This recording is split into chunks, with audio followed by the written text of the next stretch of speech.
Welcome बच्चों, आज हम बीएससी पार्ट फर्स्ट के मैकेनिक्स के यूनिट फर्स्ट का वीडियो नंबर 8 स्टडी करेंगे। आज का क्वेश्चन है, दिखाइए कि पृथ्वी पर ऊर्ध्वाधर नीचे की ओर गिरते हुए पिंड का विस्थापन इस समीकरण से होगा, जहां पे h का मतलब ऊंचाई है, ओमेगा का मतलब धरती की कोणीय वेग है और यहाँ पर लैम्डा का मतलब उसका अक्षांश। ये चीज तो ये कैसे सिद्ध करेंगे, क्या करना होगा वो आज जानेंगे। देखिए, चलो मान लेते हैं कि हमारी पृथ्वी है, ठीक है, बड़ा ही सिंपल, और ये इसका केंद्र है। ओके, यहां से मैंने ले लिया, ये अक्षांश मान लेते हैं यहां से, ठीक है कि नहीं, लैम्डा। चलो इसको तो मान लिया। अब यहां से है ना, कई चीजें मैटर करती हैं, यहां से अक्षांश, देशांश वगैरह वगैरह वगैरह।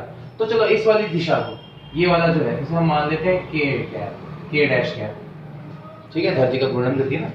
फिर यहाँ से x अक्ष भी होगा, फिर यहाँ से y अक्ष भी होगा, और x और y की गणना है, ये सारा डायग्राम में एक साथ मिक्स करूंगा तो बहुत कॉम्प्लिकेटेड हो जाएगा, इसीलिए हम सिर्फ इसके कुछ कुछ बातों पर ही ध्यान देंगे, हर बात पर ध्यान नहीं देंगे। ठीक है, तो देखो कैसे क्या क्या होगा। तो अगर मैं सिर्फ इसके कुछ खास बातों पर ही ध्यान दूं, तो यहाँ पर कोरियोलिस बल काम कर रहा है। कौन सा बल काम कर रहा है? कोरियोलिस बल।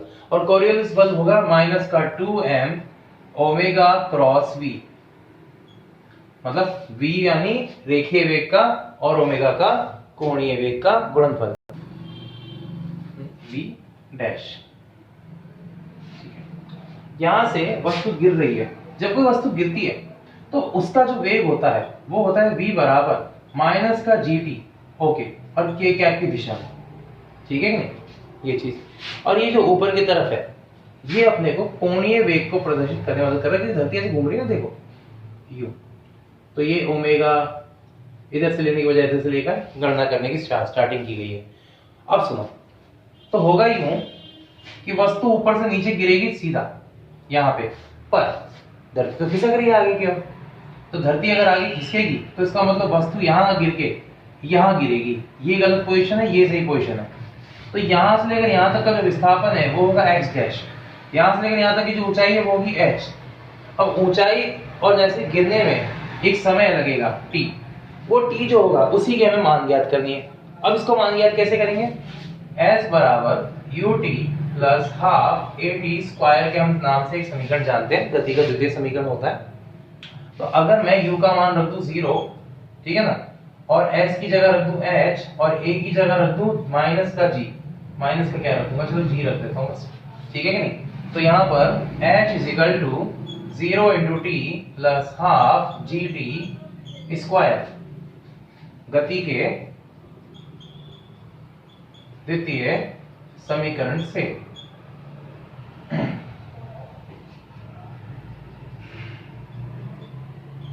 ठीक है जी, तो इस वाले पद को तो काटो, t का मान यहां से निकलेगा under root 2h upon g, ये हो गई समीकरण नंबर 1। अब इसकी और थोड़ी बहुत थ्योरी लिखते हैं और थोड़ा बहुत समझाते हैं इसको। देखो क्या क्या आएगा, मिटा दी जाऊं, आप इसे उतार लीजिए, मैं इसे मिटा देता हूं, ठीक है। माना एक n द्रव्यमान का पिंड गुरुत्व से h ऊंचाई से गिरता है, तो इसका वेग होगा v dash, 0 i cap, 0 j cap, और यहां पर आएगा माइनस का g t k कैप। ये हो गया समीकरण नंबर 2, इसे नोट करते हैं। अब सुनिए, कोणीय वेग भी ज्ञात करना है, तो कोणीय वेग होगा ओमेगा बराबर 0 i cap plus omega cos lambda j cap plus omega sine lambda k cap. ये हो गई समीकरण नंबर 3। ये कैसे आया, इसको जानने के लिए हमें अक्षों में रूपांतरण के बारे में अच्छे से सीखना पड़ेगा, तभी ज्यादा अच्छे से क्लियर हमें समझ में आएगा। अभी के लिए तो आपको ये समझना है कि आपको ये याद ही करना है एक तरीके से। हाँ, अब ठीक है, ठीक है। अब इसका हम क्या करेंगे, कोरियोलिस बल के अंदर मान रख देंगे। देखो कैसे,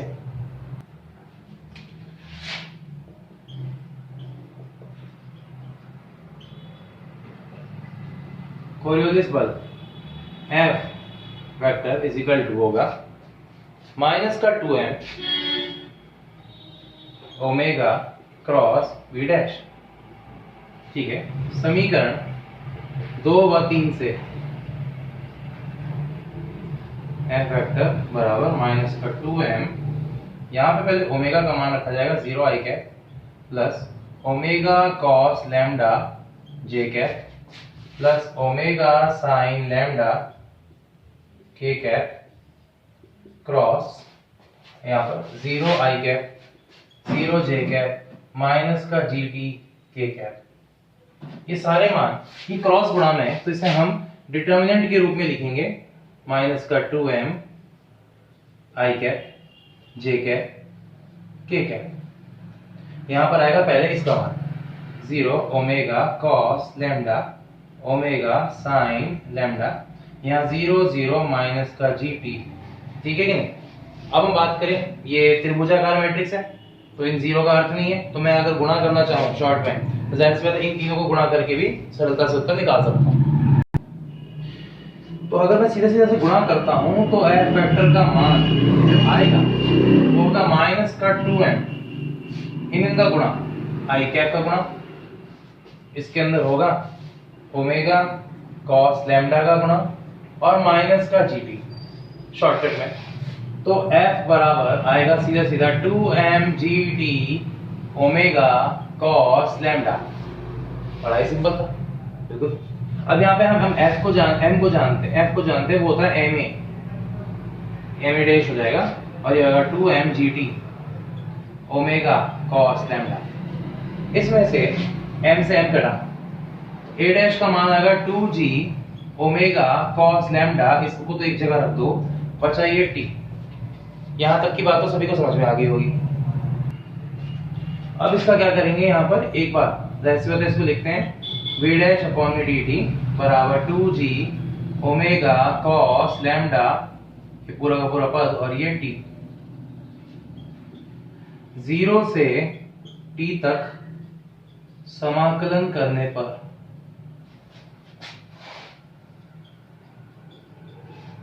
ठीक है 0 से t तक समाकलन करेंगे तो ये हो जाएगा dv डैश अपॉन में dt इंटू dt बराबर में आएगा integration 2g omega cos lambda t dt और यहाँ पे लिमिट आएगी 0 से t तक।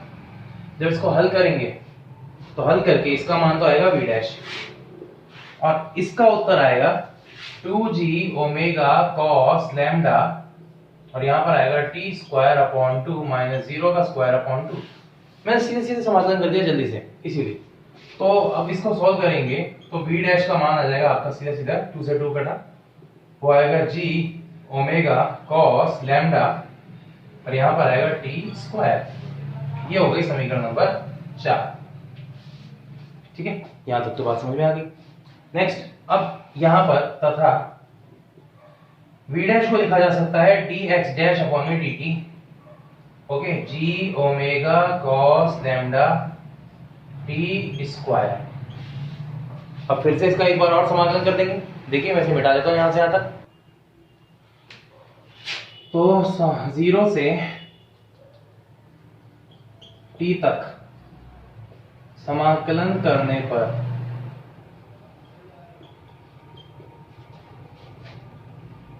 dx डैश अपॉन में dt इंटू dt बराबर समाकलन 0 से t, यहाँ पर g omega cos lambda t square dt।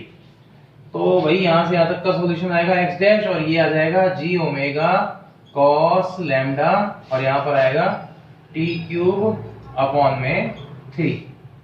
बस सीधा सीधा सॉल्यूशन ये वाला।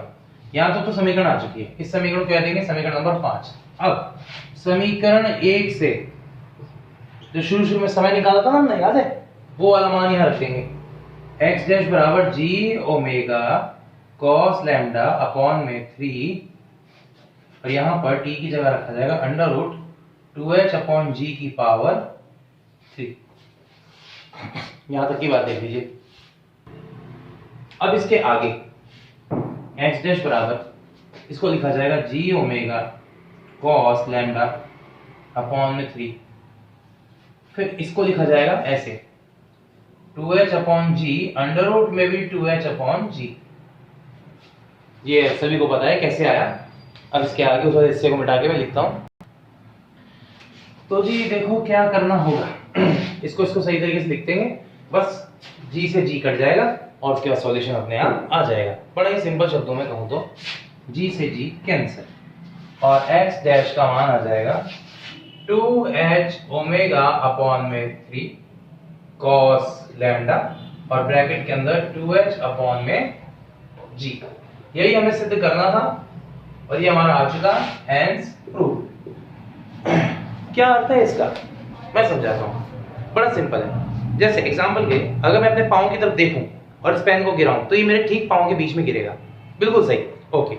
पर अगर यही चीज मेरा कद करीबन 4-5 किलोमीटर ऊंचा होता, या फिर मैं मान लो जैसे मैं 100 किलोमीटर लंबा होता, ठीक है, और फिर मैं इस पेन को गिराता, तब ये मेरे दोनों पाँव के बीच में नहीं गिरता, ये मेरे इस पाँव के आगे गिरता, क्योंकि मैं इधर खिसक रहा हूं। धरती मुझे इधर ले जा रही है पर इसे नीचे गिरा रही है, तो मैं गिरते गिरते गिरते गिरते गिरते गिरते गिरते ये तो नीचे गिरा है, मैं खिसक रहा हूं। अब मेरे इस खिसकने की वजह से मुझे लगेगा कि ये सीधा ना गिर के दाएं गिरा है थोड़ा सा।